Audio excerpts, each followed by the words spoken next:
Okay, I'm going to finish up this series of talks by going to explore some questions of class and politics in present-day capitalist society in this country and their significance for the prospects for transformative political change.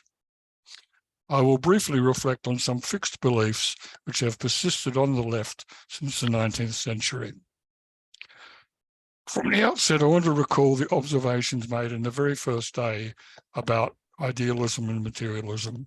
In particular, the materialist conception Marx refers to in Theses on Feuerbach, the materialist doctrine that people are products of their circumstances and upbringing, and that therefore changed men are products of changed circumstances and changed upbringing, forgets that it is people who change circumstances, and that the educator himself must be educated. This doctrine must therefore divide society into two parts, one of which is superior to society. Marx is warning us against overrating this idea that a person's politics is determined by their material circumstances, a view invariably interpreted to suggest that the various political parties represent one or another social class. Class interpreted sociologically as a person's relation to the forces of production, particularly as sellers or buyers of labour power. As Marx points out, it's a view which also rules out any prospect for self-emancipation, the foundational concept of all emancipatory politics, that people have to be rescued from their social position. But in an 1890 letter, Engels clarified, according to the materialist conception of history, the ultimately determining element in history is production and reproduction of real life. Other than this, neither Marx nor I have ever asserted. So while it remains true that what a person does is chiefly determined by their situation, the polar opposite view, the voluntarist view, which sees in politics purely and simply the struggle of ideas, remains equally valid. For his part, Marx, this is an example, right? I'm taking two opposite views and say they've both got truth in them, exactly the issue you're raising. For his part, Marx always talked of political actors in a way which referenced both social prejudices derived from a person's upbringing and political imagination. In the 18th Brumaire, for example, he explicitly talks of the role of mythology in political life and enumerates literally dozens of political actors in the 1848 crisis in France. Neither the materialist nor the idealist view is coherent on its own. And nor do I accept the formulation by Colin Barker and his comrades that social movements are merely mediated expressions of the class struggle. This is a misrepresentation. Equally misleading is the conception of politics from below versus politics from above. This is a false dichotomy. Both are self-justifications for sectarian politics in which the party acts on behalf of a class. A revolution in the absence of supporting social movements is inconceivable. And again, you've caught me doing another resolution of two opposites, so a slightly different way. What I want to encourage is concrete conceptions of the political players, which include all the moments of a party's political personality. The class composition of the party's support base, the kind of organisation connecting them to their base, and their ideal or self-conception. As a rule, these three moments are not in alignment. I'll begin with a synopsis of the formation of today's working class. At the time Marx wrote Capital, the industrial working class to which his politics were oriented worked and lived in large concentrations and shared much the same situation with their neighbours, always pushed to the brink of survival. The London dockers, who went on strike in 1889, would receive their morning pay in cash so they could eat and have strength to work for the rest of the day. This is the population which provided the immigrant labour force which settled early in Australia and built its unions, and which founded the mass unions and the Labour Party in Britain. The founding rules of the Transport and General Workers' Union, not to mention the Labour Party, dedicated their organisations to the struggle for socialism. These are the people Marx talked about in his political writings, and the labour process in which they lived corresponded to the social and economic conceptions Marx and Engels documented. While the modern mode of production is even more aptly described as capitalist than was the Britain of Marx's day, the labour process has changed repeatedly and deeply, and consequently, so has the situation, structure, and consciousness of the working class. In 1883, the year of Marx's death, Frederick Taylor introduced his scientific management into Bethlehem Steel, Pennsylvania, promoting 25% of the workers into supervisory positions with a 30% salary increase. Increased productivity by a factor of 10, negating the axiom that the number of unproductive workers had to be reduced to a minimum. As Taylor's insights spread throughout capitalist industry, the working class became a class with numerous social layers, the upper and better educated supervisory layers, to a great extent sharing the point of view of the employer, as well as getting a small share of the surplus. In 1914, the truism that the manufacturer made a profit by keeping hours as long as possible and wages as low as possible was turned on its head by Henry Ford, who cut 1 hour from the working day, doubled wages and made a mint, while creating a corporatist layer within the industrial working class. These transformations had evidently not yet penetrated Kautsky's Germany in 1892, when he wrote that this system multiplies the number and strength of the exploited and diminishes the number and strength of the exploiting classes, and it will finally lead to such unbearable conditions for the mass of the population that they will have no choice but to overthrow capitalism. And so in 1909 wrote that if there is one thing that will rob us of the confidence of all the honest elements among the masses, then it is participation by social democracy in any bloc. Sectarianism is therefore mass politics. Nevertheless, the fragmentation of the working class did not save capitalism from the Great Depression, but Roosevelt's New Deal and a world war combined to save the day. The threat from a powerful, armed and relatively united working class which returned from the war was contained by Keynesianism, and thereafter the state took on the role of regulating the market and rebuilding infrastructure with state enterprises. The mutual aid practices built by the working class, which underpinned its unity and solidarity, were finally abolished, now that welfare was mediated by the state. The price the working class paid for welfare was the evisceration of its own body, tying it to the state. The historic compromise with social democracy was matched on the international arena by the division of the world between imperialism and Stalinism.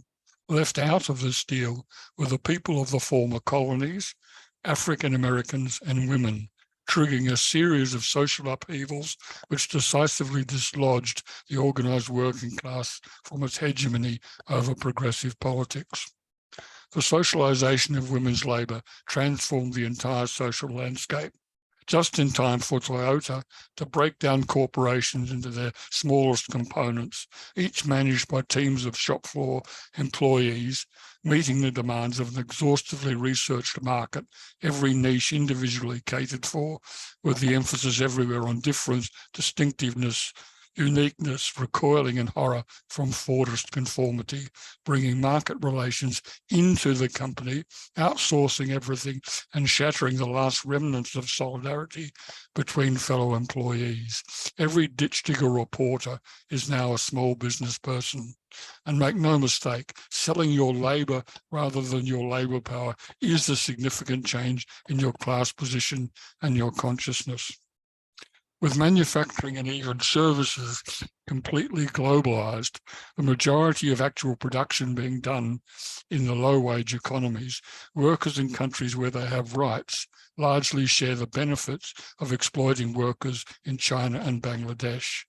The process is completed when Google and Facebook cream the profits off the unpaid labour of users of their product, pay people more for brands than they pay for products, and Amazon makes Frederick Taylor look like an amateur. So this is the working class of today. 9% of workers in the private sector belong to unions in Australia. Very few of those are blue-collar workers. Most union members are in the professions and the caring and education industries. Most of them are women and in the public sector. Whoever the industrial working class is, it does not see itself or in practice constitute itself as the working class. As a group, they exist only as numbers in a sociologist's spreadsheet or the imagination of socialists. Marx saw the proletariat as a revolutionary class because they had nothing to lose, and because, while everyone else was tied to capital, the proletariat owed nothing to anyone. They were the only class capable of overthrowing the great stumbling block, the industrial capitalist. This situation has long since ceased to be the case. So just as the industrial working class of the interwar years had to win to its side the middle classes and lumpen proletariat, if it were not to succumb to fascism, the task today is even more daunting. I think it is fair to say that nowadays, no single class can solve the social crisis. There is no universal class. If there is to be a social transformation, it will be led by an alliance of many classes. Knowledge workers have been around a long time. Doctors, accountants, teachers, scientists, and so on, and have generally been seen as occupying a middle position between the two great classes buying and selling labour power. But this view is unsustainable in the context of today's labour process. Data, knowledge, code and technique are all commodities and in the main are produced either by wage workers or by outsourced workers who sell their product in competition with the sellers of intellectual labour power, and very often in precarious conditions of employment. Nonetheless, the knowledge class constitutes a kind of aristocracy of labour.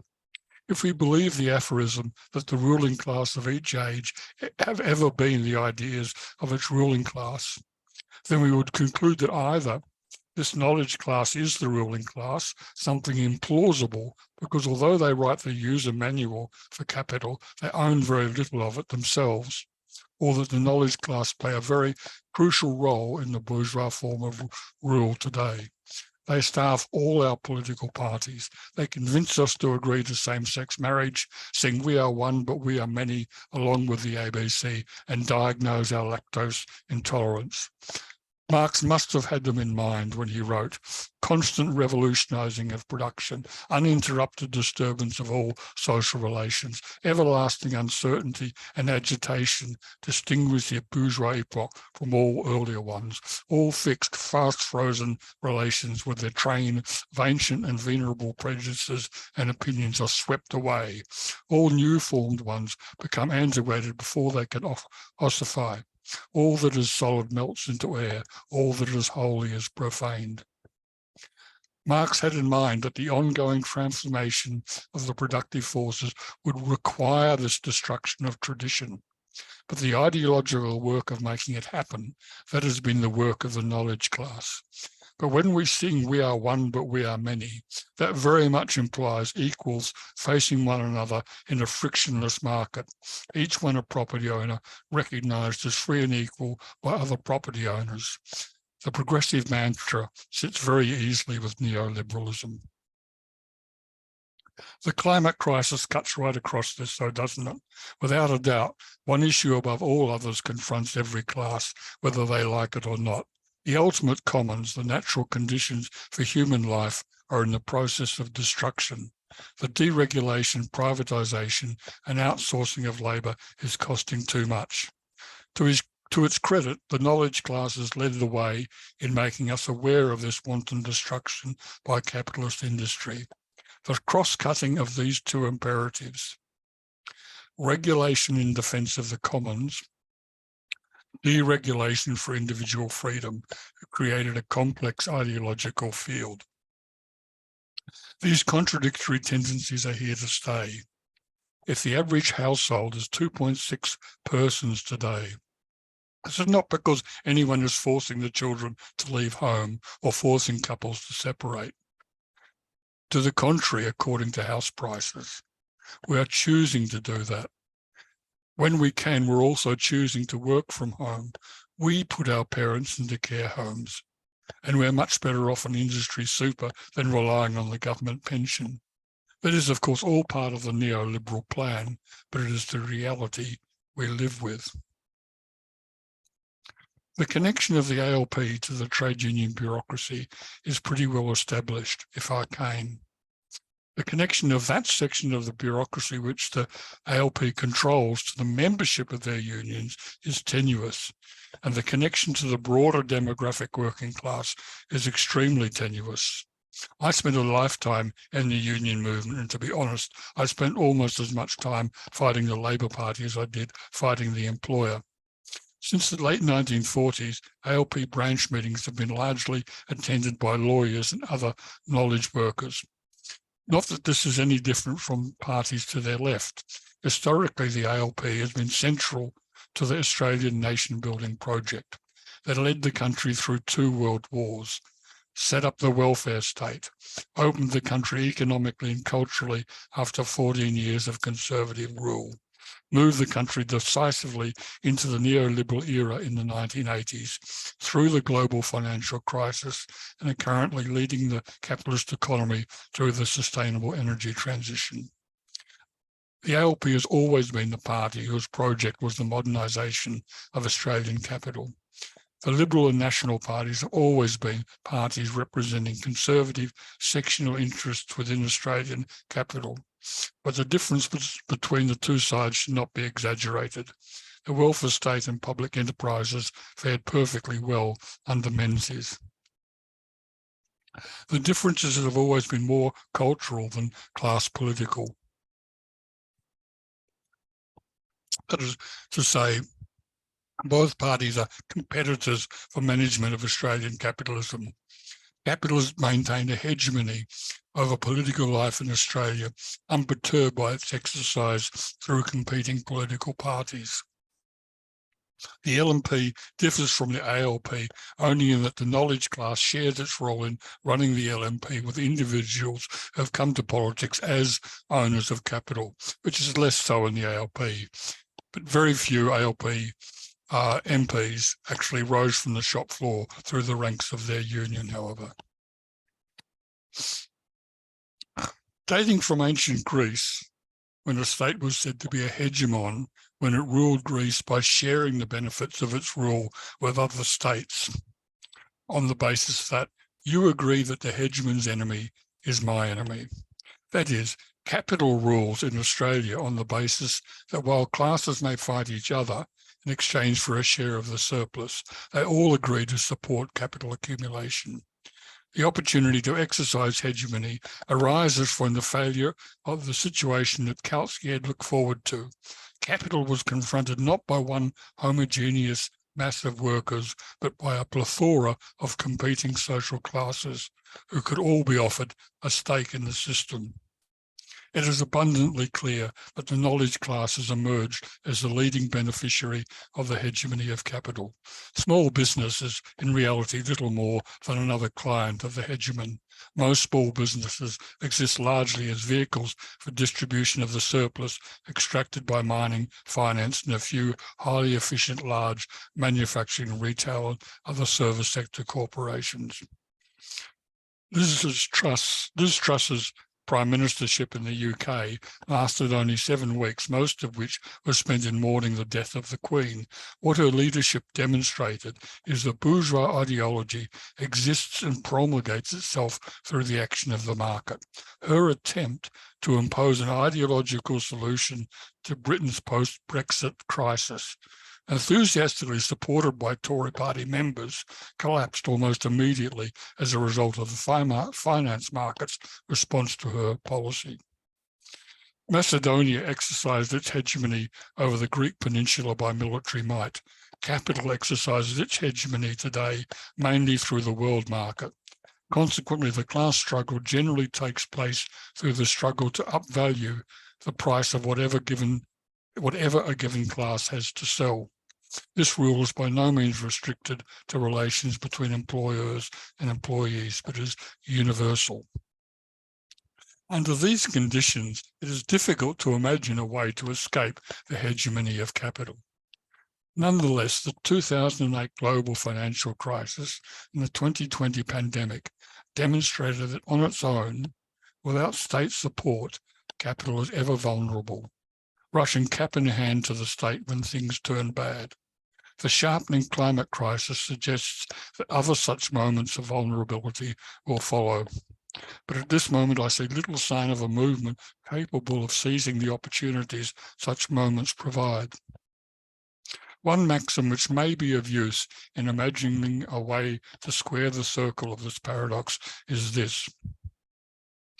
Any social arrangement which is to withstand the spontaneous resurgence of bourgeois relations would have to be able to flourish within the bosom of late capitalism itself. This suggests something closer to the old IWW perspective than what are questionably labelled as the revolutionary or reformist programs.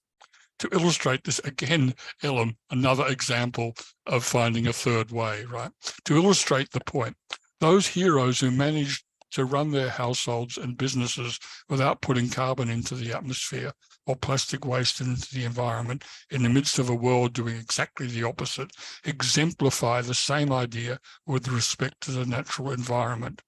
Of course, ultimately, only regulation of the giant corporations can solve the environmental issue. But environmental self-management, so to speak, does two things. One, it builds a movement around an activity which is indicative of the environmental ideal and therefore generates corresponding consciousness. And two, it works out in practice the problems which have ultimately to be solved on a mass scale. I think one's directed to you, Dirk, like some other paragraphs in this, and Louis, what they do out there in WA. It's very impressive. Anyway, the so-called revolutionary perspective is the complete opposite of this. So long as socialism is taken to be an economic system which displaces the market, then the socialist movement has to be built in the absence of socialism, solely on the basis of ideology and imagination without an explicit basis in activity. This implies no socialist practice while struggling to achieve the hegemony of socialism in civil society and thus control of the state. After this, actual measures against the market are to be implemented, and then spontaneous resurgence of bourgeois activity suppressed forever after. The hopelessness of this strategy, of which this author was an advocate for most of his life, it has to be said, is exhibited in the activity of organizations dedicated to this concept. Invariably, the internal activity is sustained by a rather illiberal cultural regime. Hegel was onto something in his critique of the French Revolution. Hegel was a supporter of the aims of the revolution, as reflected in the welcome he gave Napoleon in Germany. But the reasons for the disasters which followed the revolution, he said, was that the revolution attempted to turn Rousseau's philosophy into a state doctrine, not because of any error on the part of Rousseau, but simply because the state had no business in legislating philosophy any more than a state should legislate on art, science, or religion. The problems of the unfolding objective spirit, to use Hegel's phrase, had to be resolved in terms of objective spirit, that is, forms of economic and political activity. Art, science, religion, and philosophy can then reflect on this activity freely without external constraint. I have heard it said that one of the old heads of one of our socialist parties believed that their membership would have to swell to 2 million before they would be able to lead a revolution, which means we're safe. But think of it, an organisation which recruits according to agreement with a party ideology, and which contra Hegel has the aim of using state power to impose this ideology on a population, 90% of who still do not believe in it, and this is called socialism. The idea of socialism, a form of society, imagined to exist in the future, is a kind of reification. In reality, socialism is a movement constituted, like any social movement, by its ethics. Rather than rendering its ethics in terms of socialist rules of action, some socialists imagine that a future state of society in which everyone has already adopted the socialist ethic. To suggest, as some anarchists do, that socialists should therefore act as if such conditions already exist is sheer madness. But the converse, that socialists should act instrumentally in order to bring about this imagined future, is also misconceived. Socialist society is not the outcome of the actions of any one party, but of the joint action of everyone. The objects of all our actions are always far more immediate. No, the truth is that socialism is the ethic of the socialist movement. It is fair to ask, what kind of ethic is it that fosters the development of socialism? The answer to this is, I believe, twofold. In the first place, the ethic of socialism is solidarity. The concept of solidarity was invented by the workers of Paris after 1832, when workers had defended the barricades in their own neighbourhood, while the army simply overturned one barricade after another. The French workers learnt that lesson, brought the idea to the Chartists at their convention in 1848, and then Marx wrote it into the founding documents of the International in 1864. Solidarity is the practice and duty to aid another party who is in struggle, but to aid them according to their own direction, not your own. The socialist ethic, therefore, is a virtue ethic directed at educating our people in the duty and practice of solidarity. You don't wait for the revolution to practice solidarity, and therefore socialism.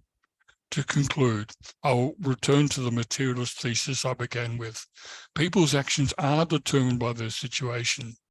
If someone is struggling to overcome their situation, then solidarity is exercised by helping people overcome their own situation by their own efforts. Only self-emancipation develops the necessary practices on which socialist consciousness arises. The ideology critique is a dead end. Nowadays, everyone believes that everyone else is a victim of capitalist ideology, but you can assist people in constructing forms of activity which resolve the problems they face in their own terms by their own efforts, and I believe that is our task. So I'm expecting a little bit of challenge in this section of the, whatever we call it, the course. So we'll see what people make of it.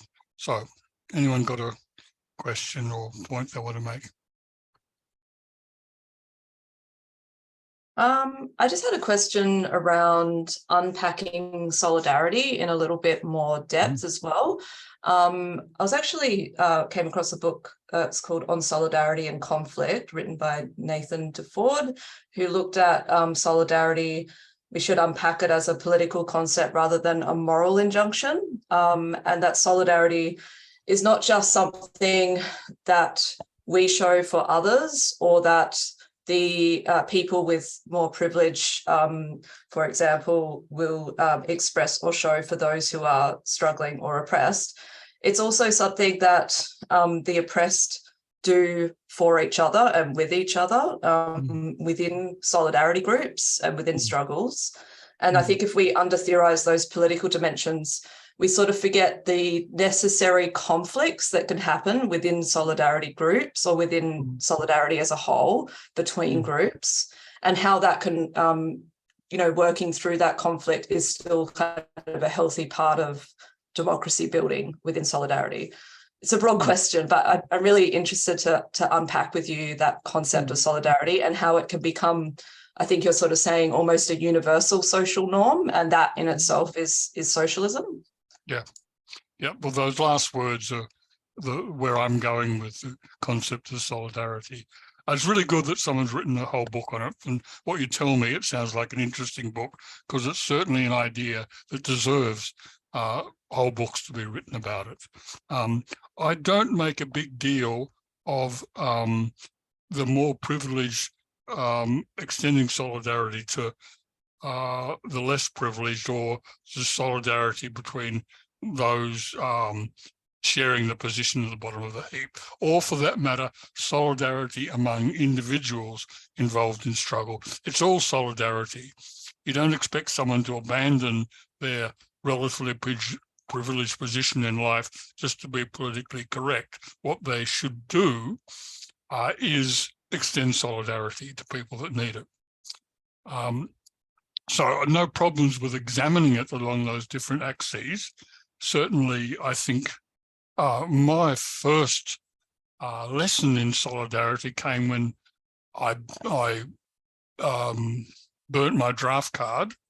First thing was I just didn't do it as an individual act. I asked the Youth Campaign Against Conscription to find some others, and we did it as a group of us, because I was making a point that I wasn't an individual who objected to being told what to do, but it was a solidarity act. And then when I turned up in court, a group of dock workers turned up. I think it was dock workers, or not sure, Laurie Carmichael was leading them. Turned up and demonstrate outside the court, which is really nice. And, I didn't know they existed, you know.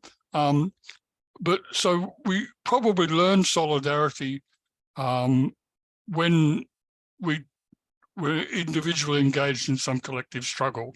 And that's all it means for a lot of people, right? And the word solid carries that sort of strong, homogeneous, sort of communitarian ethos to it. But that really undersells what solidarity is, because it's sure, you can't run a strike unless you have solidarity. That means that if you happen to be, for instance, in a minority that didn't want to strike, you extend that solidarity to the majority who did, because they're the majority, which is, of course, the basis for the majoritarian ethos within the working class, right? As opposed to consensus, because some people nowadays would say, oh, you can't go on strike unless everyone agrees, because you'll be forcing some people to give up work when they don't want to. Well, it's called solidarity. They should show it. And if there's any kind of working class or union tradition alive in a community, people understand when they're told, look, mate, show some solidarity. This is what we decided. But it's really important to understand when you come as an outsider to extend solidarity to someone. And what it doesn't mean a lot of things. It doesn't mean you go in and show them how it should be done. Because I've been on picket lines with general staff in universities who, going to put it, they come from a certain, the union didn't exist, you know, when I started work there. So they were new to unionism. And then a group of students will roll up. So, oh, we support the workers on strike, and start, you know, pushing people around and calling them a scab for crossing the picket line, which is contrary to the ethos that the union members had, right? Because they have to go to work with them the next day. It's just a one-day protest strike. So all the Salvation Army who are built on the idea of what I call colonization or philanthropy.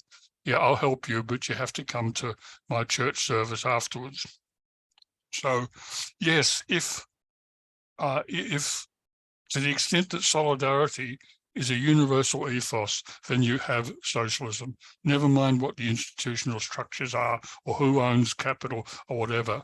Genuinely, if solidarity is the predominant ethos, then that's socialism. Okay. I'll watch out for the book you mentioned. Write it in the chat, and I'll Sure. take a note of it. Yeah. Ryan. Thanks, Andy. I've really enjoyed this course, so thanks for teaching it. I'll try and live up to your request of a little bit of a challenge, if I can. You mentioned before that you had this experience in, say, a Marxist party, that you spent many years of your life engaged in some sort of Marxist propaganda activities and Marxist party building activities. My question is of the form, to what extent is this book negatively written in respect to Lenin?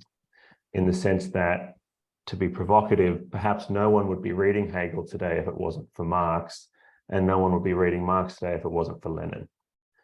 And so, meaning that if someone starts taking Hegel seriously, eventually someone will have to grapple with the questions in Marx. And if someone starts taking Marx seriously and it leads to Marxist parties, someone will have to grapple with the kind of questions raised by Lenin.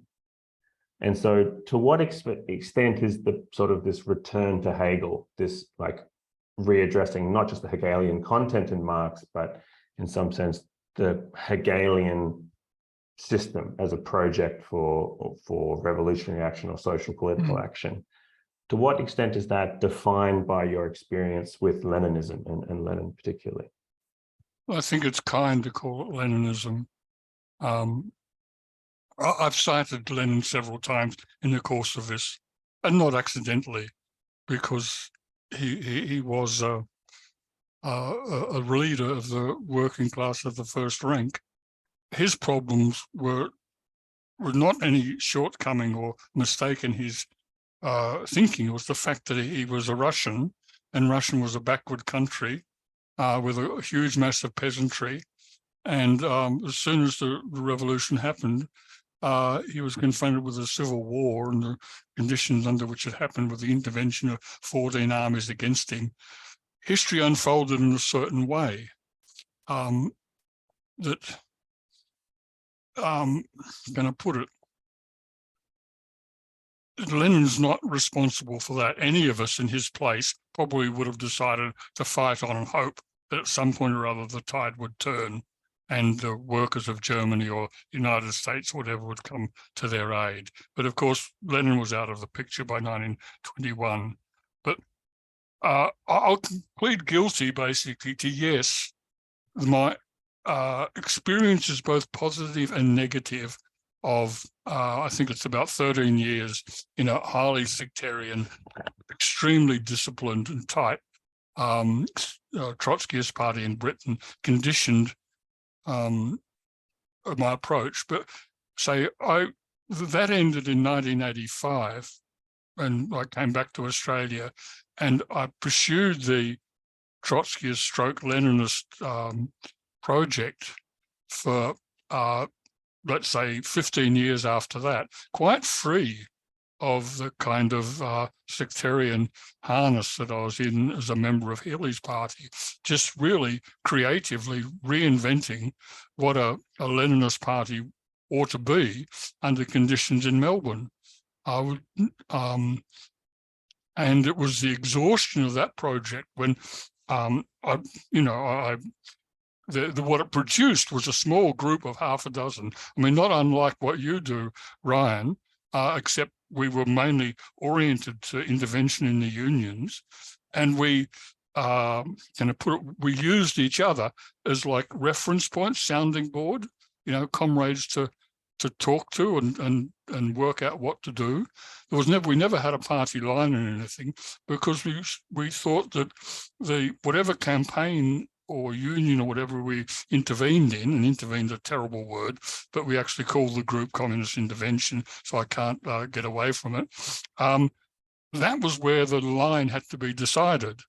And it wasn't our job to hold a caucus meeting on the side and decide what the line would be. But we participated. I mean, I remember there was one occasion was a small campaign group planning some issue. I don't remember what it was. There was about maybe a dozen people in the room. 4 of us were members of this small group, and we put forward 4 different positions, which was the 4 positions that the campaign group discussed. So it's about as opposite to the way some other socialist parties work as you could know.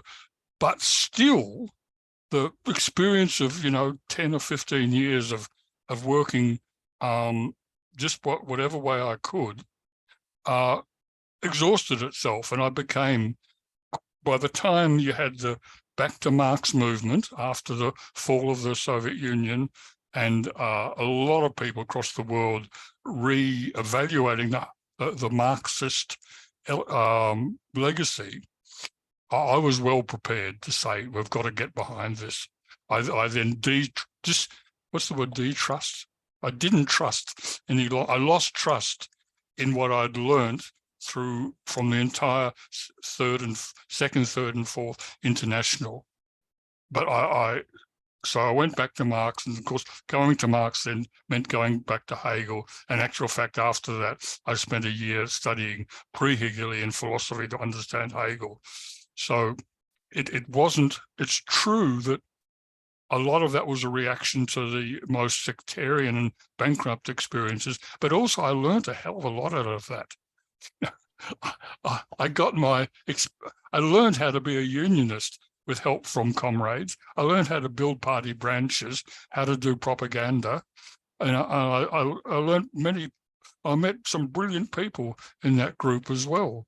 And I could never be I was just some sort of, like eccentric before I joined that party, and I was working in a school at that stage. I was a teacher, and there were about 3 or 4 different left groups active in the school, but only the SLLs that bothered to recruit me. And this guy worked on me relentlessly for the best part of a year before he tied me down, and I ran out of reasons not to join. The others didn't even bother with me because I was obviously just an anarchist that didn't belong in any party. And they probably weren't wrong in the end, but that Healy's discipline was their ethos was so powerful. They detained me and they knocked me into line. I was a loyal party member, building the party in East London for a dozen years or so. So yes, as a result of personal experience, but negative and positive, and not at all the whole of it. Yeah. Thanks, Ryan. Yeah. Who's next? Yes, Dirk. Yeah, thanks. I only just got to meet Ryan in the little breakout room there. Shame, I'd like to get to know Ryan more, but we did talk more about what he was, this burnout that I guess sort of I read from reading your work and having studied with you for a couple of years now, which I would say I feel similarly in my party work. But again, to take it back to maybe that like thesis, antithesis, synthesis, I don't read you as a rejection of the concept of the party coming through the work, through this action of solidarity, but that it has to be an approach that's not this us versus them creation of an ideology-based method. Like I see it in my party where so much work, as I was saying in our breakout, is dedicated to organizing one-off rallies, fighting people on Facebook, or creating running media events, panels and stuff, which are excellent panels, but only inside our group and only inside people who are already thinking about these things. And that really what our challenge is to normalize these ideas that do sit within the soul of the humans all around us, but we've been alienated from. And we won't get there by saying, hey, you're wrong. And I'm not saying that I think that there is an answer there, or that you're saying there's an answer there immediately, but am I right in saying that it's not a rejection of we get to having political power, but it doesn't come through creating these parties necessarily? Look, the bit I put in italics early on, that if there's going to be a social transformation, it will be the outcome of the struggle of many classes and many parties and many different types of organisation and projects. And this is the most important thing. It means that solidarity is, that's right, when in Pauline's question, which I didn't sort of go to. I don't counterpose ethics in politics. In fact, you might know that my website is called Ethical Politics, right? When you go deep into politics, it becomes ethics. Ethics not in a moralistic kind of way of lecturing to people what they should do, but of how we should live.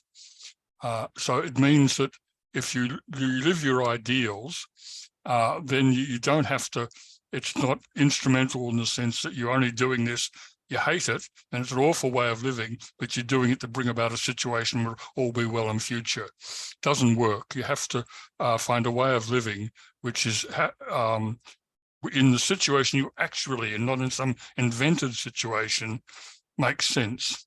So you don't build, you don't I had a go at the anarchists there that think that the workers have to emancipate themselves, so they get homeless people to take over sort of slum houses that were due for demolition, and this is a substitute for getting decent housing for everyone. I mean, it's not, and unfortunately, it often comes to a bad end, and people learn the opposite lesson to self-emancipation. But the rule is this: by all means, build a party of professional revolutionaries. By all means, just take account of the fact that you'll be one of many. And if you're not, please give it up, right? By all means, write a journal of critical social theory. Take a job in a university and teach a new, left-wing politics and social theory to a new generation of young people. Join a union and get the union membership up from its floor. Teach solidarity in action in the workplace. Become a sociologist and actually do research and publish stuff, and build up a school of thinking which can understand the situation we're in. Become a lawyer and defend people who are getting victimized by the current situation. Is that you? Is it Matthew? Good.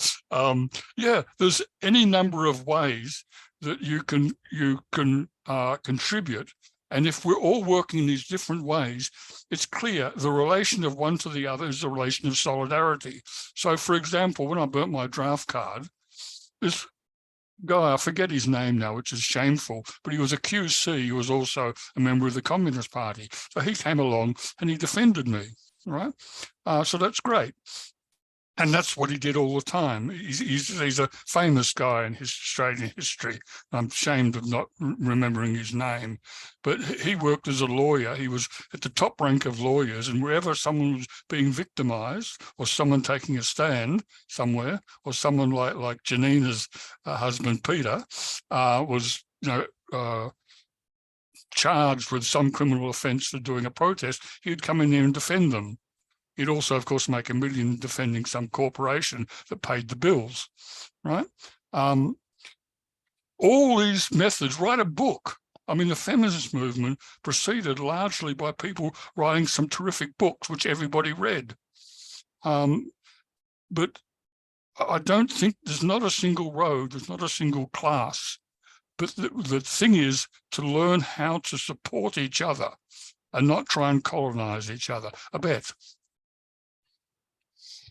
Okay, that from what I heard from Dirk and Ryan and the whole party thing, I suddenly feel like I'm not doing enough.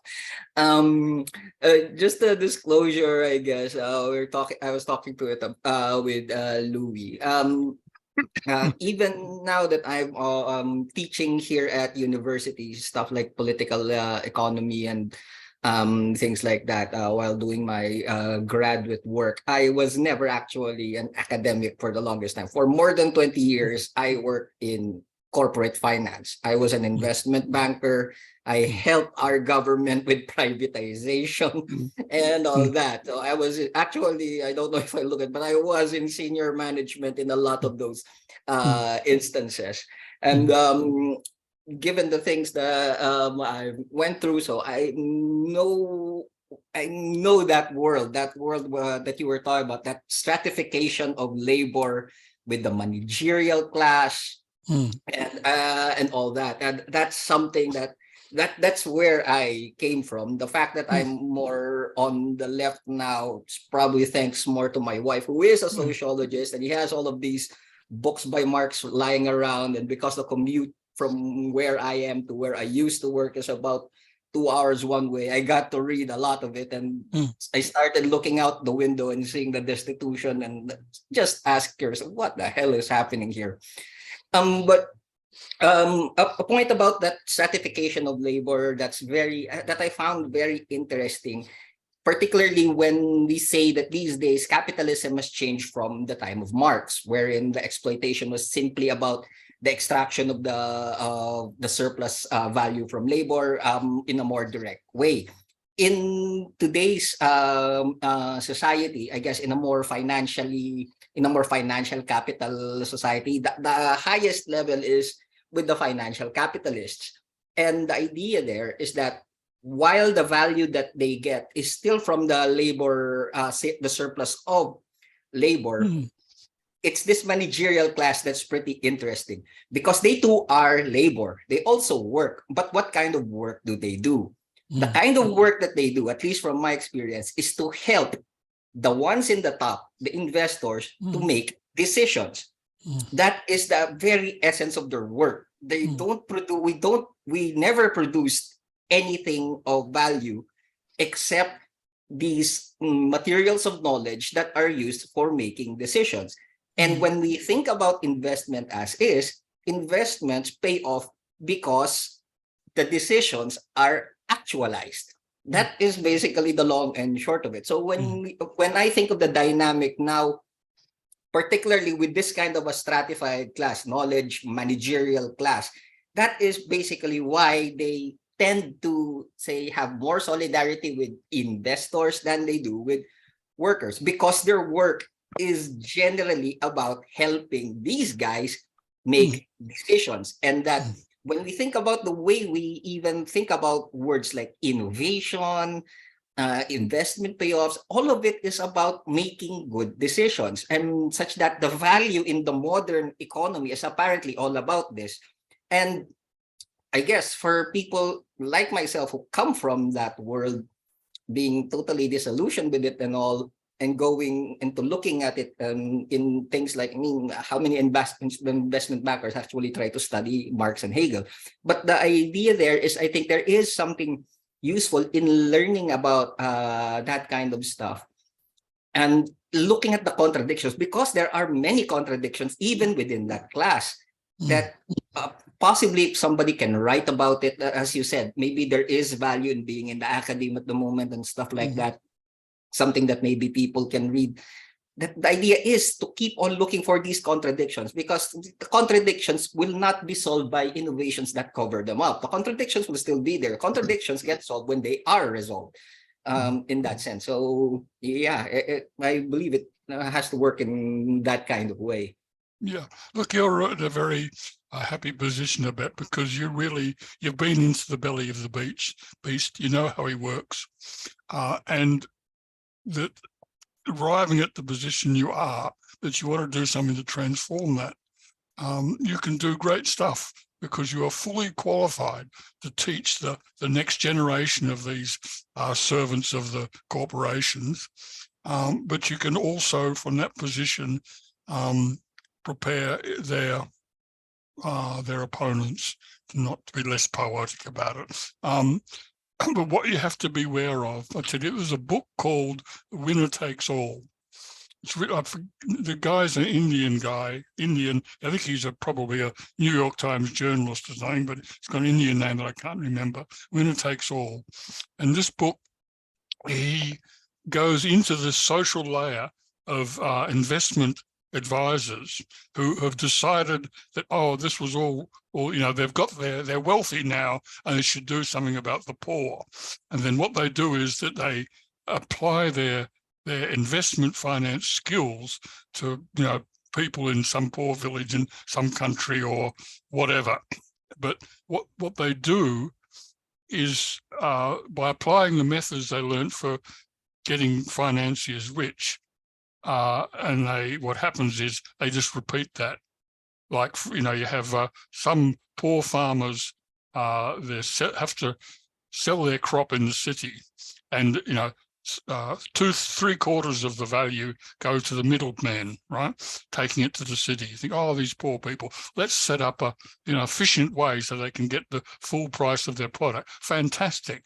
But then the 90% of other people that used to benefit out of that stuff have suddenly got no income, right? And are even worse off than they were before, because the McKinsey investor strategy doesn't understand that distribution is a way in which the product is shared. So you've got to be very critical about what you learned and really pull it to pieces, critique it, so that you avoid just becoming an evangelist for that, and really work how it can be undermined, find its contradictions, expose them, tear it to bits. Okay, but your work in the university you're well placed to do that work. Stephen. Well, hey, Andy. Thanks for the course. It's been fantastic and I've really loved it. My question is maybe kind of like a reverse or backwards way of asking a similar question to Ryan.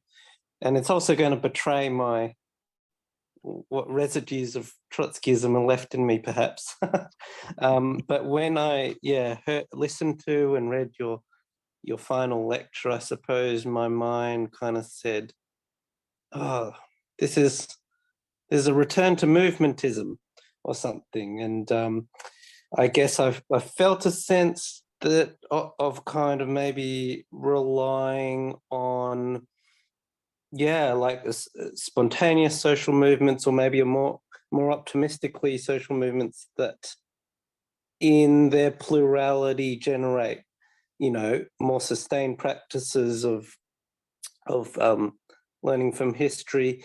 But to me, one of the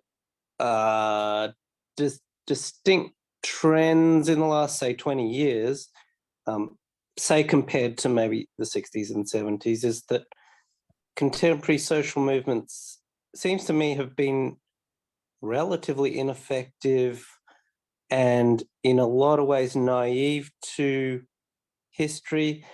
And maybe I'm being a bit harsh here, but partly perhaps because of a fetishization of multiplicity, reliance on certain kind of like post-structural theorists from the 2000s and 90s. And so my question is, maybe aren't we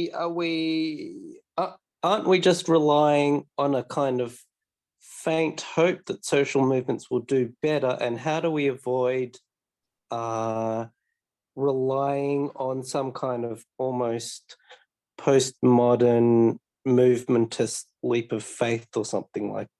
Or am I just mischaracterizing your argument? Well, of course you are. But no, look, it's hard to know where to begin here. Firstly, a revolutionary strategy that doesn't base itself on the world as it exists, with all its faults, all its illusions, is lost from the beginning, right? So if this is what social movements are like, then that's what they're like. And if you need them to be different in order to make the revolution, then please just forget about it, right? We're trying to achieve a social transformation of the world as it is, with all the ghosts and myths and confusion, all the fragmentation and internal conflict and whatever else that's there. Now, a little sort of maxim here. The idea of a social revolution which is not accompanied by a massive social movement is inconceivable. You'd be talking about a coup, right? Now, to counterpose your would-be professional revolutionary party to social movements is completely wrong. The socialist, I mean, I know people who belong to no party and that firmly believe in the party theory of history. And I said, well, why aren't you a member of a party then? He said, I don't know of a party that's worth joining. I see. Did this ever cause you to reassess your theory of history that says that the party will make the revolution? If here you are, revolution is required and there isn't any party around it's actually worth joining.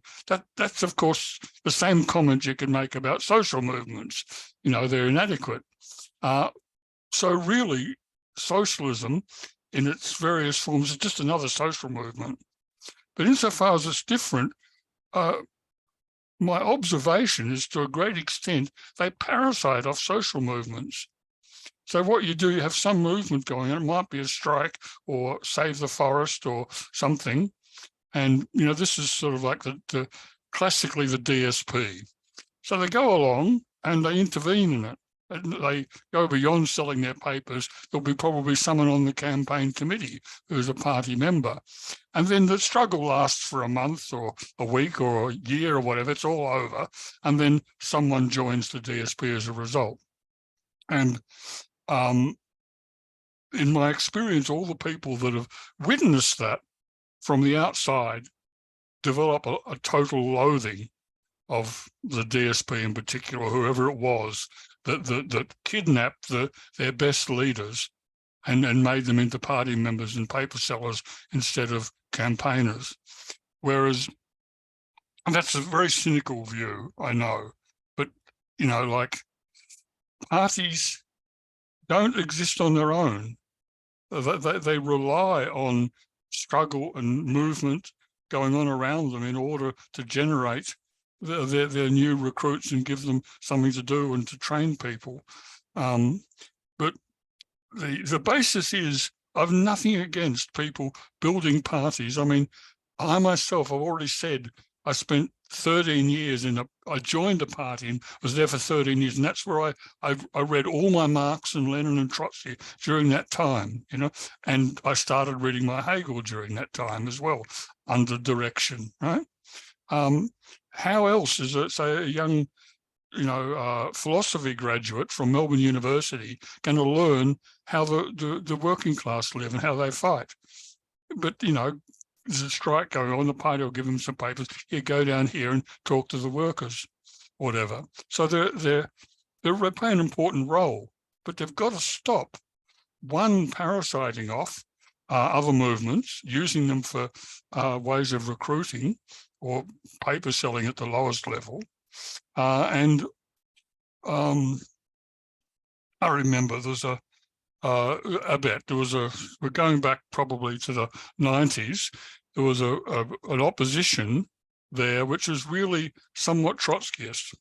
And I can't remember the names now, but the DSP reached out to them and said, oh, you know, the Australian workers will support you. Why don't you come for a tour of Australia and it will allow you to, you know, talk to Australian workers.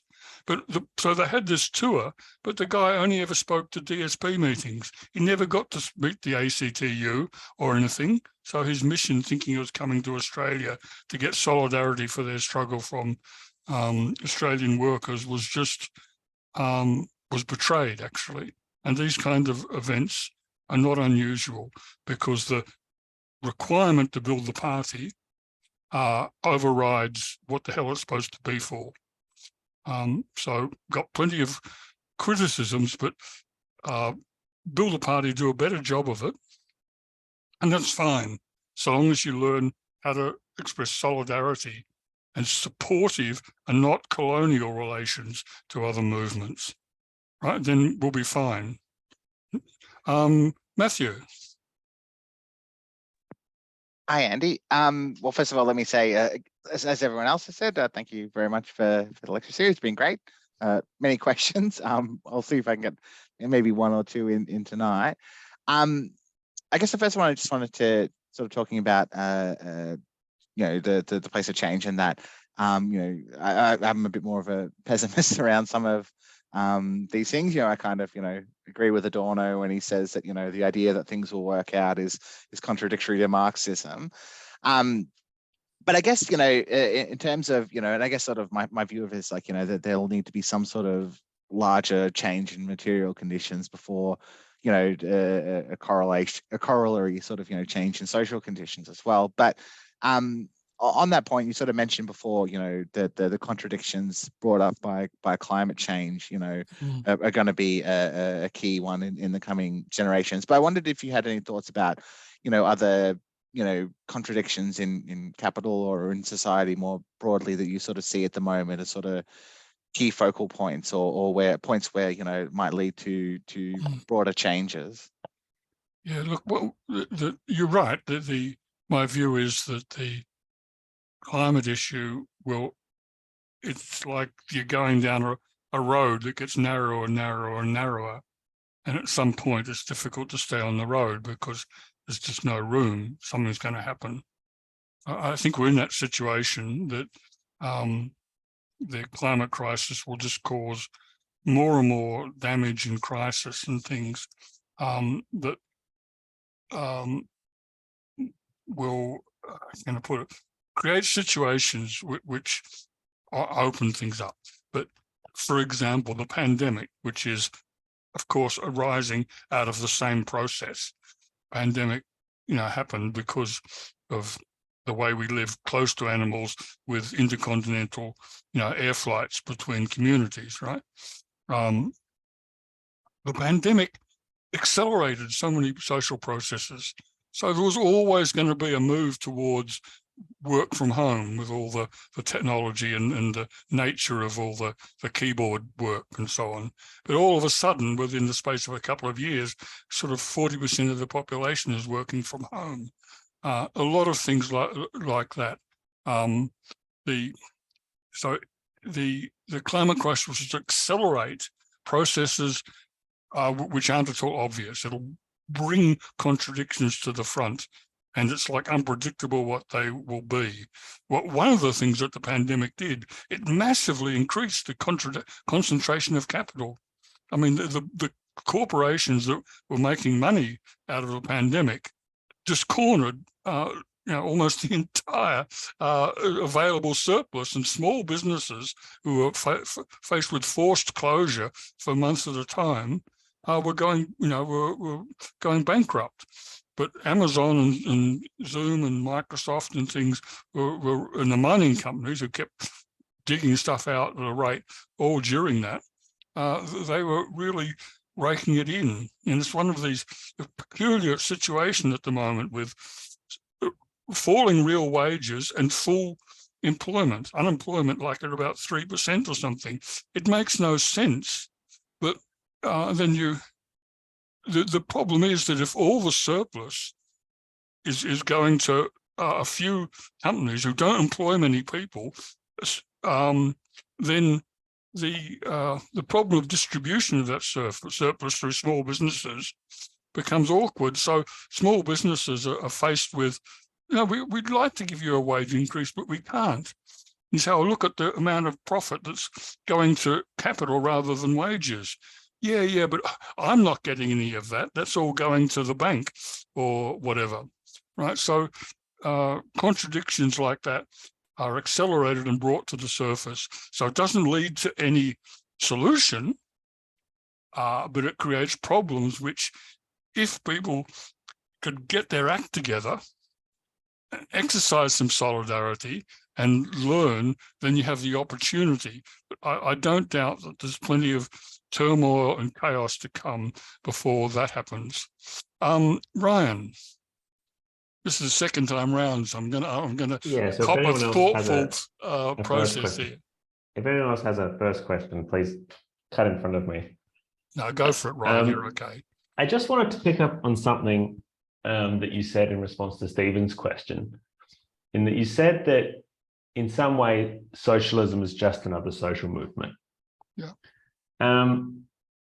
To be provocative, I don't think that it actually is, in the sense that let's say the movement for socialism in Paris in the 1840s is of a different quality than, let's say, the anti-slavery movement in America in the 1840s. Like, both have a social character in the sense they're collections of, people with ideas and theory and in trying to change laws, but they actually have a different historical content. And that in some sense, Hegel would be adequate for the movement for anti-slavery, but there was something particularly different for Marx for the movement for socialism. Absolutely. That as it was reaching the level of politics, that as socialism was raising political questions, they were of a sense of a different quality than the kinds of questions that anti-slavery raised, for example, although obviously connected. But so meaning that when questions like the social movement of socialism reaches the political level, it represents like a different kind of historical problem than the question of can we, emancipate slaves, right? There's some of the crisis of capitalism sort of limits the resolution of one problem, but actually can allow, say, the abolition of slavery, but it can't allow the abolition of wage labor. So the question would be is how do you see socialism in some sense as a different kind of social movement? Look, socialism is different in two ways, and you're right that the comment you made about Hegel, and somewhere in my narrative that I've given you, I mark out 1832, the year after Hegel's death, as a crucial point. I'm sure I'm not alone in this, even if you don't actually go for the exact year. But at that time, my story is that when the workers of Paris came out onto the streets against the monarchy in 1832, it was the first and brought down the monarchy, even though the government that took over was a bourgeois government, because that movement surprised itself. It didn't have a leadership. It didn't have a theory. It was just the lowest of the low in Paris, the sans-culotte or whatever, coming out and saying enough is enough. Now, that character of socialism, which is both a social movement and a class, the expression of a class practice and aspiration, is the defining nature of socialism from that time forward, because what's his name, Auguste, the famous French sort of sectarian communist of the times around 1832. But that's the defining nature of socialism from 1832 till maybe somewhere around the Second World War. Yeah, and it's found in the thing I throw in about the Transport and General Work. No, not Auguste Comte. Whatever. I'll remember at some point and I'll throw it in. Auguste Comte was a completely different animal. Sorry, the Transport and General Workers Union. That what you had then was literally hundreds of thousands of the lowest grade of workers in Britain suddenly joined the union. Prior to that, unions had been predominantly skilled workers. If you look at the list of members of the General Council of the International Working Men's Association, they're all skilled workers, even up to including a doctor and a lawyer or journalist, I think. But mostly workers, unionists. But these gas workers, dockers, match workers were the most oppressed of oppressed. All of a sudden, they joined unions by their hundreds of thousands, and they wrote the socialist objective into their organization's objectives, right? But that's true of the origins of socialism. The problem arises when people think that we're still in that situation, because the labor process has completely changed. When the labor process changes, the working class changes, and when the working class changes, the prospects and the nature of socialism change. So not socialism for that 100 years, but the socialism for the 100 years since. I'll give sort of a quarter of a century overlap there somewhere. Socialism is like any other social movement or religion, a group of adherents, but the membership of Platypus or Socialist Alternative or Socialist Alliance are not particularly proletarian, I think. They're mostly knowledge workers. I don't know, but that's my guess, right? Of course, even in the 1970s and 80s, left-wing parties did have a reasonable proportion of workers, but since the mass higher education, less and less so. Workers, of course, yes, wage workers, but not, like the gas workers or the dockers or something, who came to, autodidacts and so on in unskilled workers. So we're all workers, but there's the class structure is very different. And then socialism, it's got a heritage and a tradition of ideas, and it's a story about itself, which is pretty disconnected with today's reality. And so I think it's become a social movement like others, which has a unifying idea, but the ethos that they live is contradictory to that idea, for starters. So if your uniting ideal and your actual practices are at odds with each other, then that's a way you could say this is not a social movement, but not a particularly positive way. Abet. Okay, just a rejoinder on that whole thing about climate change exposing contradictions and COVID exposing contradictions. I just like to put in an example about what happened here. Particularly in 2020, March 16, the government locked down everything. Now, prior to that, there's always been this talk about how's the government going to support people who are now not working because everything is locked down and all that.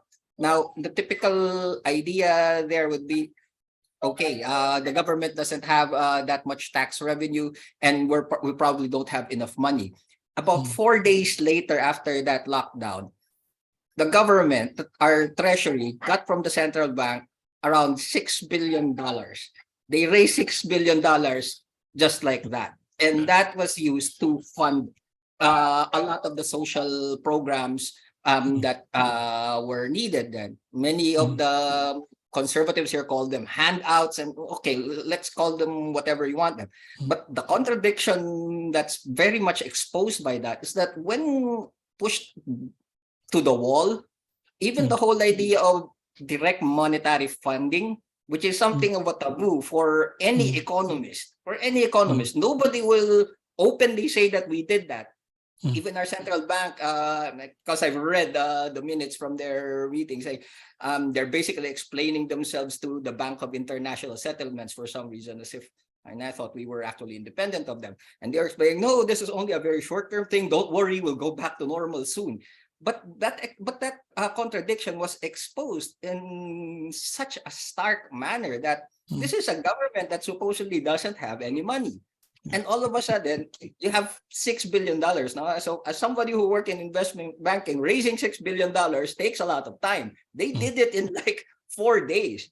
It's a contradiction that's that if people notice that, they show that, wait a minute, a state can actually do but a the lot state always says, oh, we can't, we're governed by the market, which is true, but the state has enormous power.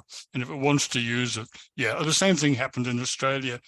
People may remind me, but I think the idea of the state paying people's wages, I think that originated from Boris Johnson in the UK, and he was paying something like, was it 60% of the actual wage direct to cover people that couldn't get to work? I mean, that's just mind-blowing when you think about it. But hey, in an emergency, you just put your hands in the pocket and there it is. I'm actually surprised, though, that even the Philippines could do that, because a country like Australia, or certainly the UK, has fantastic financial resources that are hidden out of the way. But that if even the Philippines can do that, it's pretty amazing. So everyone knows now that argument is gone. Great. Tom. Yeah, I suppose I was wondering, this question is a little bit unclear even to me, so I'll do my best. But I suppose I was wondering if you could clarify something to me. The weeks preceding this week, have addressed primarily Hegel's logic, the analysis of social life, how society develops, and so on, the logic to activity, and the end point that we've arrived at of the ethic of solidarity. Is there a direct connection between those two things? As in, if we read Hegel, this is what we will come to, or is the ethic of solidarity something separate that you're adding on, I suppose, is the question. Yeah, sort of neither one nor the other in this case, really. Certainly, you won't get that from reading Hegel. Hegel was of the view that it was the responsibility of the elite to solve social problems, and that the plebs, the rabble, there's a German word which gets translated as the rabble, were just a social problem. The idea that the rabble would actually be the solution, would be the most progressive force, was unthinkable, right? Really unthinkable. And today, actually, quite honestly, we call upon governments to fix things, don't we? You know, raise the dole, do some regulate, you know, carbon stuff and so on. We don't, we've got a government and we demand that they do various things, but somehow or other, as socialists, we know that the mass of the population is capable of moving that along, but Hegel didn't see that. So you won't get that from reading Hegel. Look, I'm perfectly aware that I gave you 8 lectures about philosophy, and then suddenly, bang, in number 9, I'm talking about, you know, politics in Australia in 2023. And I don't expect that anyone that reads that material comes to the same conclusion. I don't know anyone else that reads Hegel and activity theory, right? That's a particular combination. People that study activity theory, and there are tens and thousands of them, know that it comes from Hegel, but understandably they don't read Hegel, because who can? It doesn't make sense, it's incomprehensible. And they're practical people because they solve problems. But I don't really think so. I come, you know, like I started as a teenager burning my draft card. I got politicized in that. And I've never stopped dealing with how the hell can we get out of this bullshit? How can we achieve socialism? How can capitalism be overthrown? And, you know, I've taken the long and painful road by being a member of extreme left-wing organizations whose only reason for existence was supposedly to overthrow capitalism. And then at a certain point, I said, right, you know, that didn't work out. You know, that all those parties are now gone and leaving nothing good behind. You know, okay, there are some parties left, but relatively speaking, they're all gone, right? So it was about going back and trying to assemble the theoretical tools that would allow me to critique ideas about the way forward and to try and work out what would be a strategy. So I'm sure what I've done is I've given you that theory in outline and said, like, here's the conclusions I've come to. But no, it depends on your life experience, the conclusion that you will come to. Now, that was I just talking to you then, Matthew? It was Tom. No, yeah, Matthew. Tom. Yeah. Yeah, sorry. Matthew, you're next. Sorry, thanks for that, Andy. I did have a question sort of about, you know, my sort of pet interest, which is, you know, what I would say is the 20th century's greatest social movement, which is fascism. And I say greatest in the sense of most successful. That, you know, because I think that, you know, I think like with fascism, like you sort of see that, like, you know, it's gone through its own sort of Hegelian process where it, you know, hasn't died. It's, you know, continued on, it's changed its language, it's changed its form, but, you know, in spirit, at least, you know, it sort of, you know, remains like a tumor in our society that won't go away. And I've always sort of thought that, like, I think the Marxists have a good sort of analysis of, why it's a feature of capitalism, when it's likely to occur, and sort of what classes it is, but I've never really had sort of a great account of the exact form and the structure of it. So I was wondering, like, whether you had any views from more Hegelian sort of perspective about, like, Okay. Well, I won't give you a Hegelian or, view. or that, but You or know, why I it continues on. Sorry. I won't give you a Hegelian view, but I'll give you my view, because my view will be a mixture of Hegel and Marx and activity theory, and me in my life experience. But in the 1930s, both the German Social Democratic Party and the National Socialist Party had active memberships of millions, right? They organized their own entertainment. They had their own cafes. They had their own virtually religion. They had their own defense squads marching the streets and dealing with crime and political opponents. And you see these photos of, Hitler up there and everything, and massed ranks of identical looking people in identical uniforms stretching back to the horizon. Okay, the socialists could do the same, right? The left side was split between the Communist Party and the Socialist Party, but in their own departments, they could mass millions of people on the streets as well. Look, if you find two fascists in Australia that can stay in the same room together for longer than a day, you're doing well.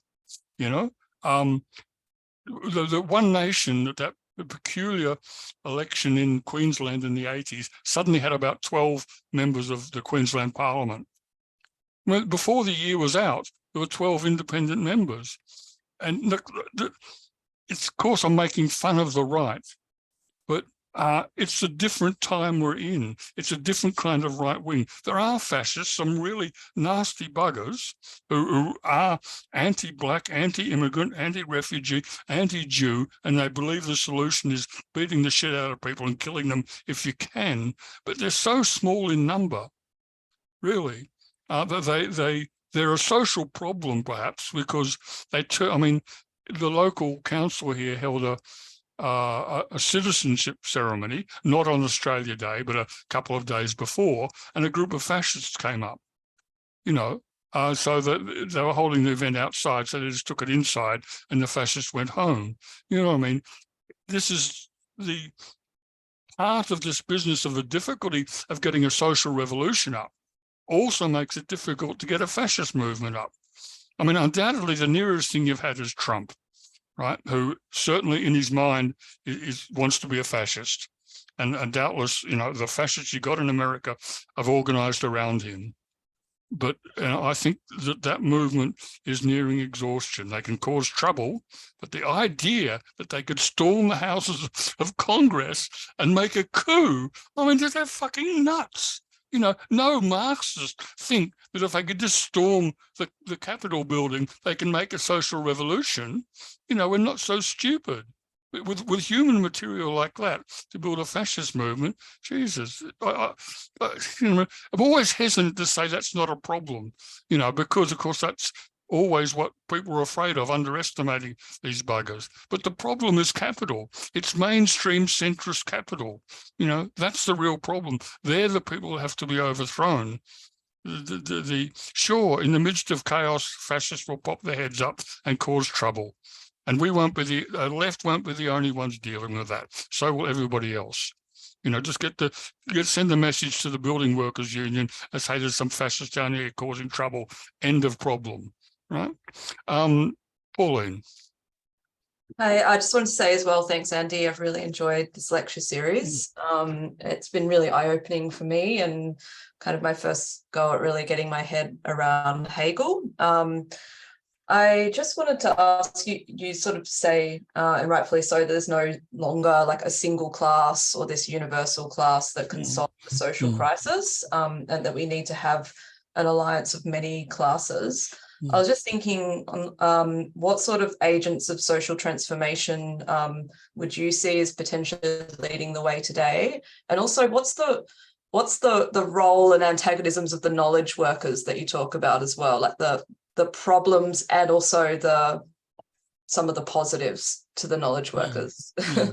Yeah, look, as you understand my what I used to say, perspective. It's a funny word, isn't it? There's like seeing in things in their near and distant. Is the multiplicity of not only classes but organizations. So you're not going to have one party that concentrates the ideas and interests and organizations of many different classes together. Or you may, but it'll still be one of many players. But certainly, I think that a part of the social transformation required in Australia will involve being able to elect a government with a progressive program, which is so threatening to capital, the capital will try and shut it down.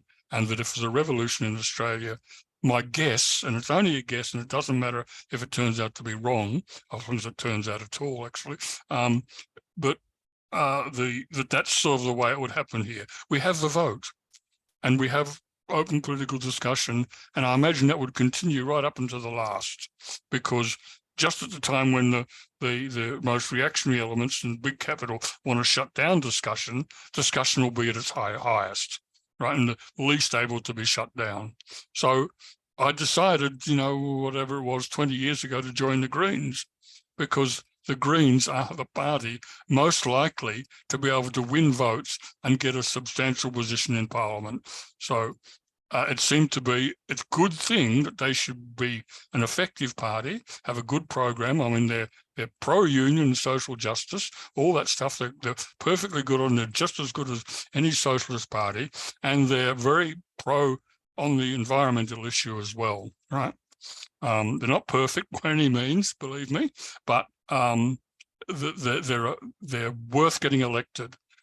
That's many other things we need. We need decent unions. Right. While I say it's no longer the case that the industrial working class is sort of a substitute for every other class, you've got to have them on board. So we've got to educate some good union people that can actually recruit and bring the unions back to life. Perhaps the social crisis will create conditions. You've got all these people riding bikes and working on hourly rates, and and even in the universities, what they call sessional work. These people are crying out to be unionised. It's like I mentioned the London dock workers that got paid at lunchtime so that they had enough energy to finish the day. When they turned up for work in the morning, they had these little counters that the supervisor would chuck little counters out, and they'd try and grab one. If you grabbed the counter, you had a day's work. So behind that starvation wage was a mass of your friends and neighbours that were competing for the same job. And that eventually in the 1890s turned into this, very suddenly in a short space of time, mass unions dedicated to socialism. Now, the knowledge workers, look, I think this is a problem that needs thinking about. Of course, it's its nature, it's a very diverse class, right? It includes your political advisors, your doctors, your nurses, in a sense, borderline with nurses. I suppose they're service workers. But Dirk, the software person, is a knowledge worker. Abet, another knowledge worker.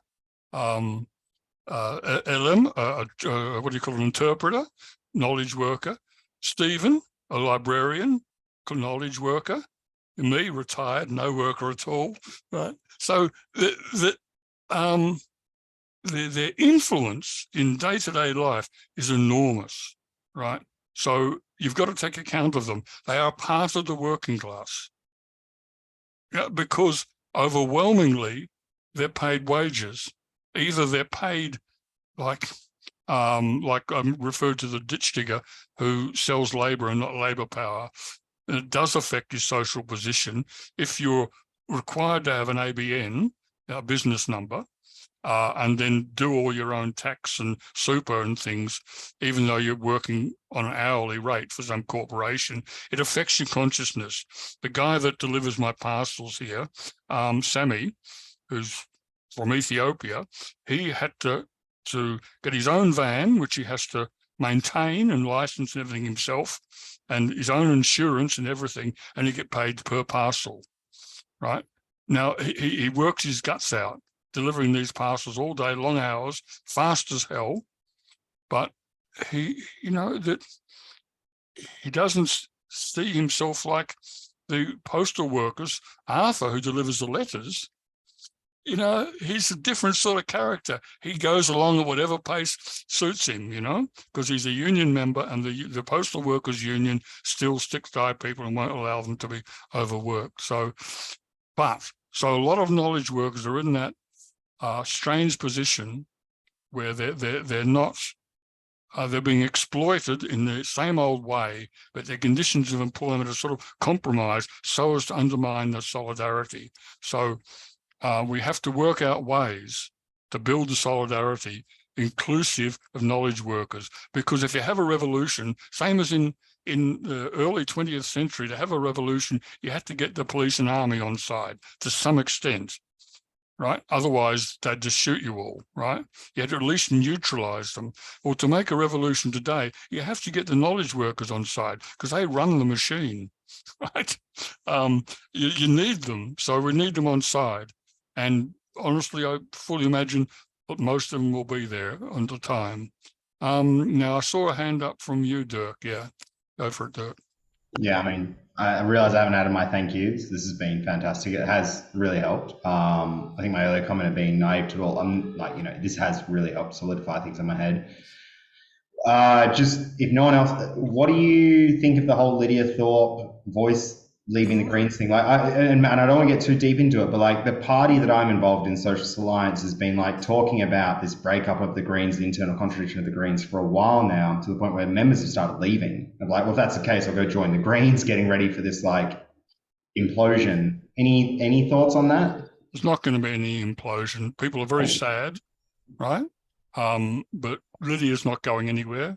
She's going to stay a senator, and she will most likely vote the same way of the Greens on any issue other than the issues that, you know, are existential for her. You know, she comes from a long family of people that have fought for the Aboriginal cause, and she can't subordinate what she says to that to anybody. She can't be, in that sense, a member of a party. But when it comes to anything else, I mean, Guy Rundle suggests that she might do a Sinn Féin, you know, and just become a non-voter. You know, Sinn Féin get elected to the British Parliament, but they don't turn up because they don't recognise the authority of the Crown over Northern Ireland, right? But theoretically, in a sense, to be consistent, that's what she should do. But she doesn't do that. She very reluctantly took the oath of allegiance so that she would have that platform, and she will use that.